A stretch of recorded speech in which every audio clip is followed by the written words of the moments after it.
Sus esfuerzos por ocultar sus crímenes contra toda la raza humana no permanecerán ocultos. La gente en todo el mundo ha sentido durante mucho tiempo que los gobiernos les están ocultando de algo grande. Así que esto tómelo o déjelo. De hecho, la verdad está ahí. Simplemente debe saber lo que está buscando y saber dónde mirar. Estas palabras fueron pronunciadas por el director Seb Janiak, describiendo uno de los cortometrajes más misteriosos que existen, donde nos enseña la posible recreación de un plan ideado por las altas élites para mantener la verdad en las sombras y construir una falsa realidad, y así apoderarse del control mundial. Soy Daniela, y hoy tengo el obscuro placer de hablarles de Seb Janiak y la conspiración de Orión. Esto es Miedo y Terror. Bienvenidos.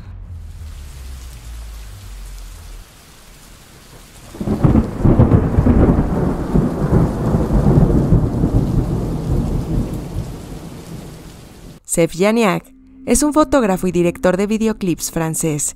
Nacido en 1966, ha colaborado también en el cine con trabajos para películas del calibre de Dune, para marcas como Vanity o Paco Rabanne y portadas para discos de Daft Punk y Nina Hagen. La conspiración de Orión es un cortometraje del año 2008, cuyo director y guionista fue Seb Janiak. Sin fines de lucro y sin fines comerciales, dura 19,50 minutos y su único objetivo es que la gente abra los ojos de lo que verdaderamente está pasando en el mundo. Parafraseando al director, olvídense de las palabras esotérico o fantástico. Aquí estamos hablando sobre la realidad. Simultáneamente al lanzamiento del cortometraje se creó una página web llamada La Conspiración de Orión, donde venía más información relevante sobre los temas que se trataban en el cortometraje, pero dicha página fue retirada de la web casi inmediatamente. Este cortometraje habla acerca del plan que tienen los gobernantes de la Tierra en usar ataques extraterrestres de falsa bandera para crear un nuevo orden mundial.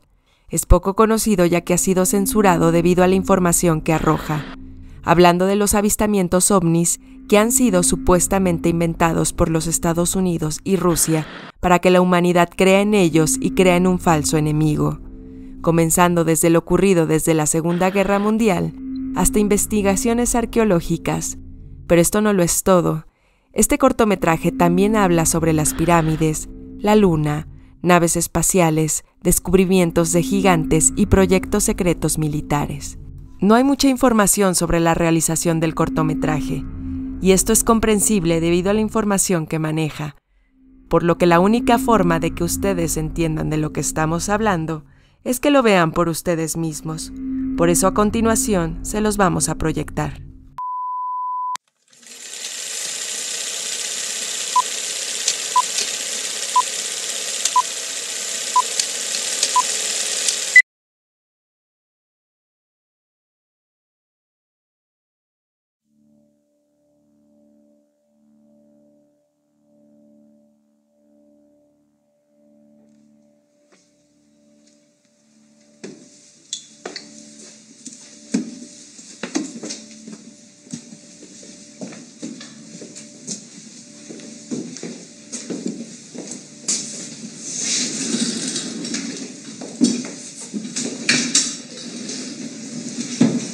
Monsieur le Premier ministre, Monsieur le ministre de la Défense, Général, permettez-moi de me présenter. Je m'appelle François Rousseau. Je dirige un groupe de recherche informel qui n'apparaît pas dans vos organigrammes. Le président, à qui j'en réfère personnellement et exclusivement, a pensé utile et même nécessaire que je vous débloque sur pas mal de sujets. Vous pensez, en tant qu'initié, être mieux informé que la plupart des gens. Permettez-moi d'en douter. En ce moment même, il se passe des choses suffisamment graves pour que les informations et les documents que je vous réserve vous soient divulgués. Voilà, une opération de manipulation inégalée à ce jour à l'échelle planétaire est en train de se mettre en place. Ce sera le sujet final de mon intervention.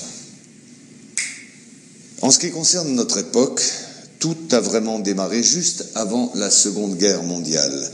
Hitler a brisé certains tabous, comme celui d'avoir recours à l'occultisme ou aux sociétés secrètes. L'Ahnenerbe, une organisation nazie assignée entre autres à la recherche archéologique et anthropologique, a trouvé ça au cours d'une expédition en Afghanistan. Cet objet volant est appelé Vimana ou Astra par les hindous. D'ailleurs, au cours d'une exploration des sous-sols par les Russes et les Chinois en 1927, des traces d'explosions nucléaires très anciennes ont été décelées. Certaines couches sédimentaires ont été vitrifiées atomiquement il y a 50 000 ans. On peut constater le même phénomène autour de sites de tests nucléaires actuels. Vous devez comprendre qu'Hitler, par ses découvertes, qu'il prend très au sérieux, va ouvrir une boîte de Pandore qu'aucun gouvernement, ami ou ennemi, ne souhaitera refermer par la suite. Derrière l'histoire tragique que nous connaissons tous, une théorie basée sur l'existence de 4 lunes associées aux 4 cycles géologiques. D'après Orbiger, le maître à penser de cette théorie, la Terre aurait subi 4 extinctions semi-globales de la vie dues à la chute d'une de ces lunes. Effectivement, au fur et à mesure du rapprochement du satellite, la gravité s'était modifiée et avait engendré des mutations profondes au niveau génétique. C'est-à-dire qu'elle avait créé une race de géants extrêmement intelligente dont la taille avoisinait les 3 ou 4 mètres. Quelques dizaines de milliers d'années plus tard, la Lune s'écrase. L'impact provoque une sérieuse élévation des mers et un hiver global de type nucléaire. Cette race de géants va disparaître en raison d'une gravité terrestre devenue trop forte et très incapacitante en raison de leur taille hors du commun. Hitler a été initié à ces doctrines et les prises de contact avec le Tibet notamment ont été nombreuses et régulières. Les nazis cherchaient le contact avec les survivants d'anciennes civilisations détentrices de technologies anciennes, comme les Vimana décrits précédemment.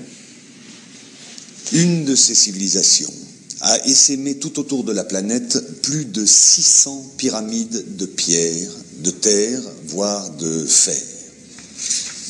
Ces pyramides sont presque toutes orientées de la même manière, ont toutes des proportions issues du nombre pi et sont toutes situées sur des nœuds magnéto-telluriques. Les plus vieilles sont en Asie. 2 d'entre elles sont immergées, une au sud du Japon à Okinawa, une autre au sud de Cuba. Les 2 ont été construites il y a environ 12 000 ans. Si j'ai commencé par ces petits rappels archéologiques, c'est que notre civilisation est la 4e du cycle que je vous ai décrit précédemment. Oui, je sais, ça peut vexer notre orgueil, nous ne sommes ni les premiers, ni les derniers. Vous comprenez alors que l'étude et la compréhension des quelques prototypes récupérés étaient la priorité absolue, afin d'assurer aux nazis la domination du ciel, alors que les Alliés misaient sur la maîtrise de l'atome et la fabrication des premières bombes nucléaires. Ces bases secrètes abritaient toutes des recherches supervisées par les nazis. Dans l'une de ces bases travaillait Victor Schauberger, le père des ovnis nazis. Schauberger dirigeait l'unité Vril chargée de la recherche sur l'antigravitation. Il est mort en 1958 au Texas, alors qu'il travaillait sous la protection des États-Unis à l'amélioration de ses propres soucoupes volantes devenues depuis américaines. Vous allez vite comprendre que 70% des phénomènes aériens inexpliqués sont humains et n'ont rien d'extraterrestre. Une fois la Deuxième Guerre mondiale terminée et la technologie nazie pillée systématiquement par les Américains et les Russes, l'enjeu premier était de continuer, voire d'achever la recherche nazie dans le plus grand secret. Le projet Rainbow, connu surtout pour l'expérience de Philadelphie, en a été la preuve immédiate. Le scientifique von Neumann, qui collaborait avec Albert Einstein et Nikola Tesla pour le compte de la Navy, a réussi à téléporter par accident un bâtiment de guerre, l'USS Eldridge.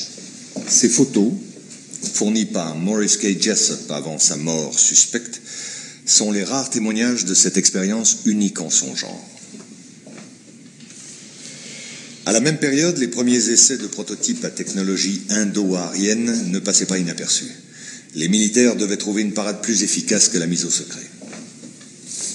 C'est à peu près à la même période que Kenneth Arnold, pilote de l'US Air Force et agent de la CIA, lance la plus grande opération de manipulation sur l'existence des ovnis. Faire croire au peuple que cela n'existait pas n'était pas la bonne solution, n'était pas suffisant. Discréditer et effrayer la population par une désinformation systématique était beaucoup plus efficace. L'OVNI et le para-humain appartiennent désormais au cinéma, à la télévision et à la paranoïa collective, et non pas aux scientifiques, comme cela aurait dû être le cas. En mai 1947, les services secrets américains découvrent l'existence d'un ancien ovni terrestre craché sur les monts Altaï, à la frontière russo-mongole, récupéré secrètement par les Russes. À ce moment-là, la tension entre les deux blocs monte d'un sérieux cran. La découverte a été de taille, et pour ne pas perdre la face, le Pentagone allié à la CIA ont décidé de mentir et de monter un gros coup de bluff. Et font croire aux Russes et au monde entier qu'eux aussi ont récupéré un ovni à Roswell en juillet 1947. Bien entendu, il n'en était rien, mais le coup de bluff avait réussi. En février 1949, juste après la fausse affaire de Roswell, un ovni est photographié et filmé en Antarctique. C'est la première photo de ce type d'objet en forme de cigare. D'autres apparitions vont alors se succéder par vagues cycliques. Au même moment, les programmes Apollo, sous la direction de Wernher von Braun, battaient leur plein. Et celui-ci n'accueillit pas favorablement les demandes d'expériences paranormales qui ont pourtant eu lieu pendant certaines missions Apollo. Ceci est la dernière expérience connue sur l'amplification psychique et télépathique ainsi que sur la détection de particules psytrons émises par le yogi vers la capsule Apollo. Mais ces tests ont tous été éclipsés par l'apparition systématique d'objets volants non identifiés autour des vols orbitaux et la découverte de traces de civilisation sur la Lune.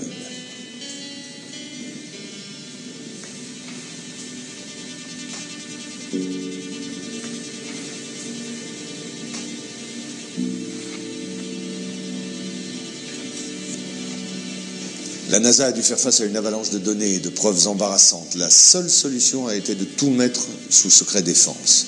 En 1961, la directive JASON met en place un service spécial de retouche d'images. Le but est d'effacer toute trace de civilisation ou de ruines sur la Lune, concernant bien évidemment seulement les clichés à destination du grand public et de la presse. Au mois de juin 1965 est apparu ça, sur un relevé satellite dans la zone des îles de la Déception, au sud de l'Argentine. Les Russes ont tenté de saborder l'opération de renflouage sans y parvenir, malgré la violence de l'affrontement. L'objet volant a finalement été ramené sur la base d'Edwards, en Californie. Et 10 ans plus tard, le premier drone antigravitationnel à propulsion magnéto-hydrodynamique, ou MHD, a fait son premier vol d'essai dans le désert environnant la base d'Edwards. Et pas mal de prototypes ont vu le jour.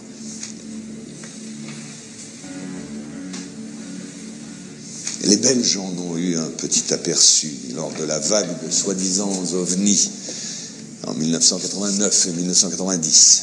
Le modèle incriminé était un Astra TR-3B ou un XR-7 de forme triangulaire et capable de voler silencieusement à plus de Mach 10. Je voudrais maintenant vous parler d'une autre application concrète d'une de ces technologies, le bombardier B-2. Sa phase de développement a commencé en 1981. Le B-2 officiel qui vola pour la première fois en 1989 va servir de couverture à un autre B-2 non conventionnel qui sera construit en parallèle. Ce modèle ultra secret utilise entre autres un système de création de plasma, exploitant l'écoulement de l'air ambiant comme générateur MHD. Ce système va provoquer une ionisation de l'air autour du B-2 qui supprime la résistance de l'air tout en assurant une furtivité totale à toute forme de radar. Ce bombardier nucléaire vole depuis 15 ans à plus de Mach 10 peut faire le tour de la Terre en quelques heures, ni vu ni connu. Évidemment, ces recherches militaires vont susciter pas mal de retombées commerciales. Ces 10 dernières années ont vu apparaître des dizaines d'armements non létals, comme les e-bombes ou bombes électromagnétiques, ainsi que des armes à micro-ondes et bien sûr les lasers de puissance. Le département de la défense américain, à travers la multinationale Raytheon, décide d'investir énormément d'argent dans un programme expérimental appelé le système HAARP, ou High Frequency Active Auroral Research Program. Et c'est tout un programme. Officiellement, la base en Alaska fait des recherches sur la ionosphère. En vérité, les possibilités réelles de l'installation sont énormes. Manipulation du climat,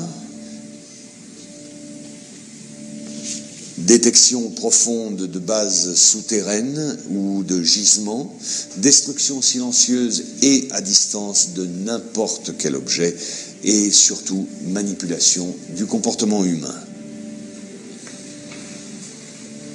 Bien, en 1996, un satellite russe découvre en Antarctique l'épave presque intacte d'un immense vaisseau spatial dévoilé par la fonte des glaciers. Les prélèvements de glace indiquait une date de crash remontant à 24 000 ans. Au même moment, une éruption volcanique dans les îles de la Déception, les mêmes que précédemment, obligea les Russes à demander de l'aide aux États-Unis, vu l'urgence et l'importance de la situation.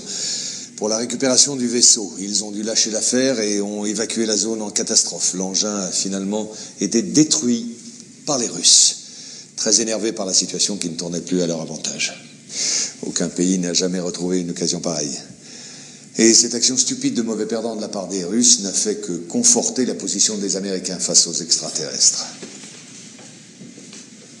Si cet exposé vous a paru un peu long malgré mes efforts pour le simplifier, il était absolument nécessaire pour en arriver à la partie dont je vous ai parlé au début de mon exposé, c'est-à-dire la conspiration que nous appelons conspiration d'Orion.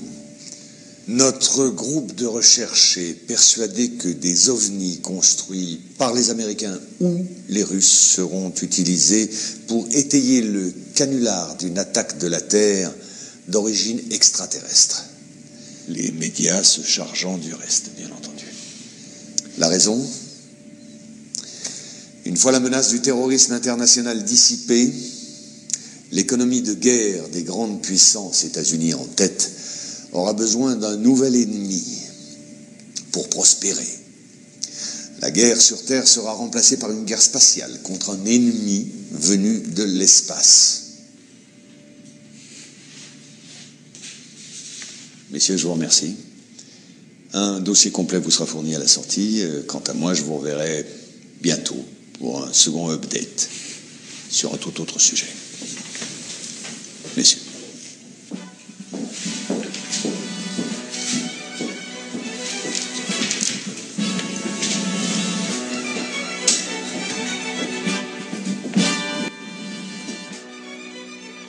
Lo cierto es que la pregunta que nos hacemos es la de cuáles son las razones por las que alguien haría un cortometraje así, ya que recordemos que el mismo no fue lanzado comercialmente y vamos que fue hecho sin fines de lucro, por lo tanto no obtiene absolutamente ninguna regalía por este. Ahora bien, podría ser que la respuesta únicamente sea el hacerlo público, con el único fin de revelar el plan secreto, y tal vez aquellos que lo maquinaron lo pensarían 2 veces antes de llevarlo a cabo.